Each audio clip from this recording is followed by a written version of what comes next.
Assalamualaikum warahmatullahi wabarakatuh.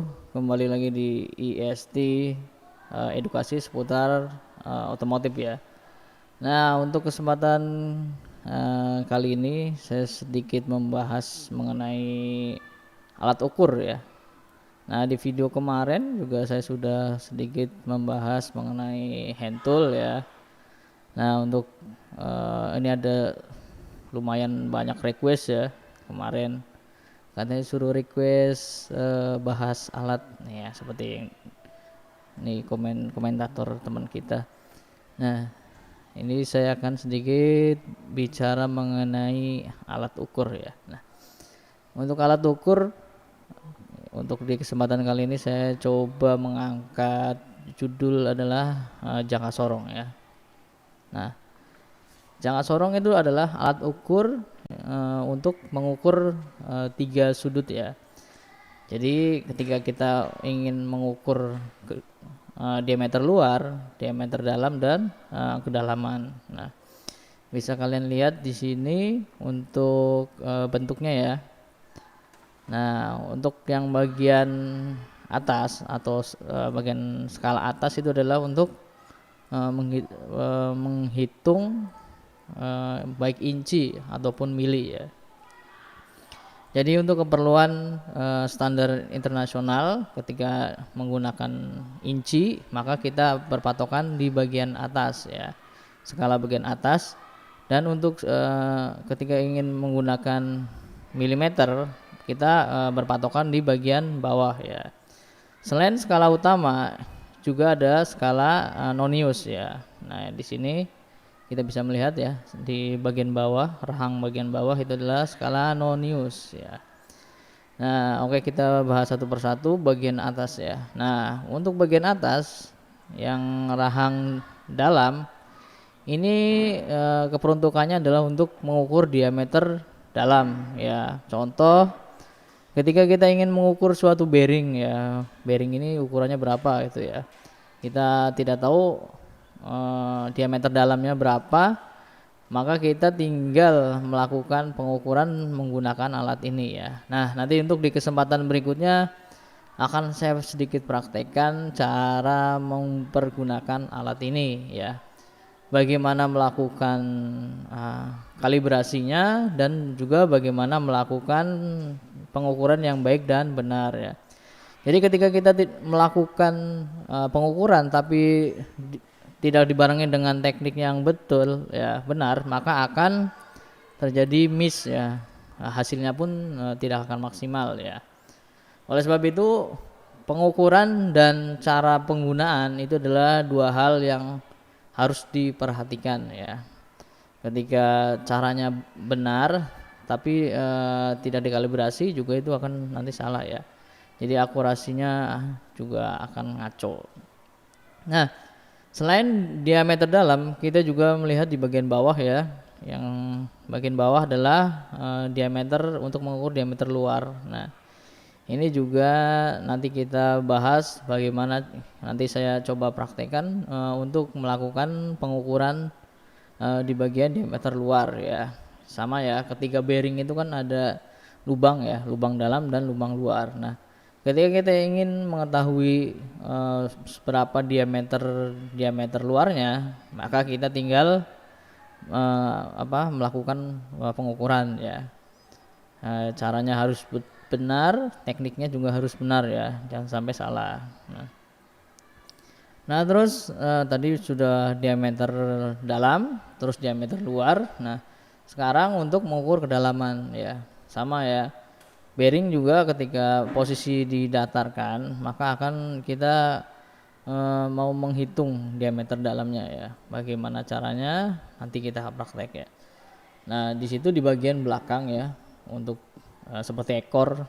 Nah, itu adalah skala yang akan dijadikan untuk melakukan pengukuran kedalaman. Nah, terus di bagian atas juga ada yang namanya ini ya, pengungkit ya, jadi pengunci deh ya, pengunci. Jadi ketika melakukan pengukuran kita harus mengelok ya, dikunci ya. Jangan sampai ketika kita melakukan pengukuran, tidak dilakukan juga penguncian, maka akan hasilnya pasti akan berbeda ya. Jadi ketika si benda tersebut kita ukur baik di diameter luar ataupun diameter dalam, itu harus dilakukan penguncian ya. Jangan sampai ketika sudah diukur langsung kita tidak kunci, maka hasilnya juga tidak akan presisi itu ya. Dan caranya juga harus baik dan benar untuk proses tersebut ya.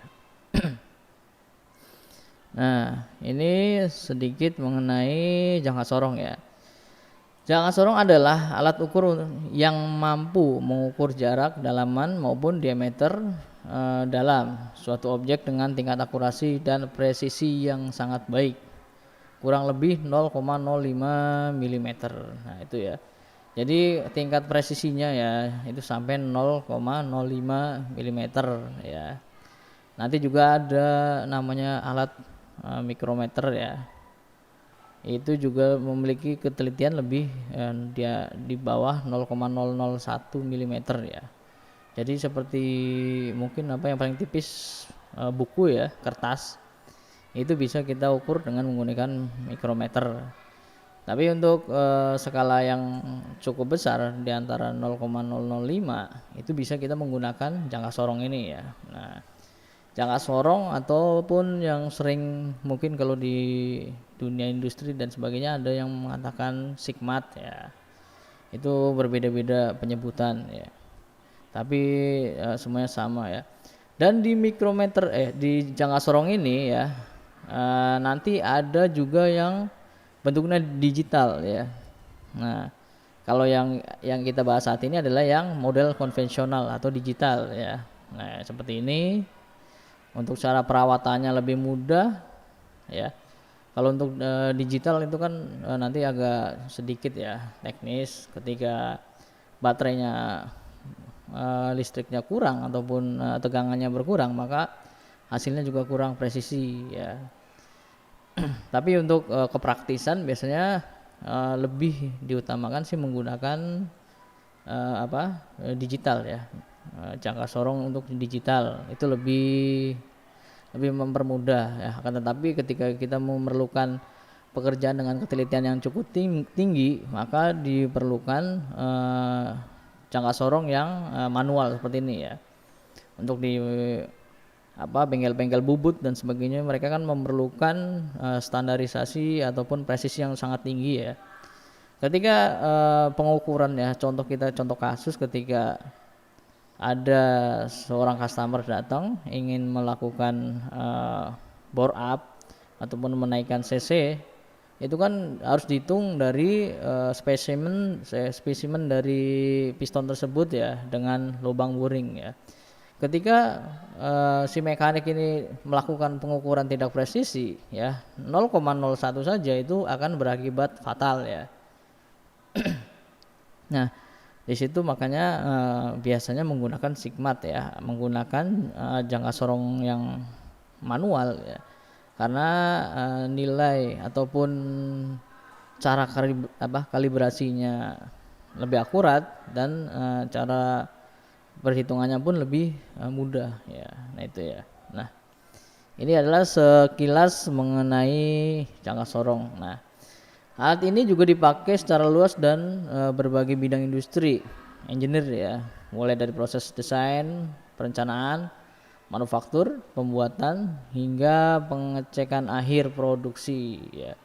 Seperti tadi saya katakan, contoh ya di suatu perusahaan A, seperti di perusahaan besar lah ya, dia menggunakan alat ini juga alat ini dipergunakan untuk melakukan pengecekan atau biasanya quality control ya biasanya, untuk melakukan ataupun menghitung hasil akhir apakah produk yang digunakan ini sesuai ataupun tidak. Nah, itu juga digunakan jangka sorong ini.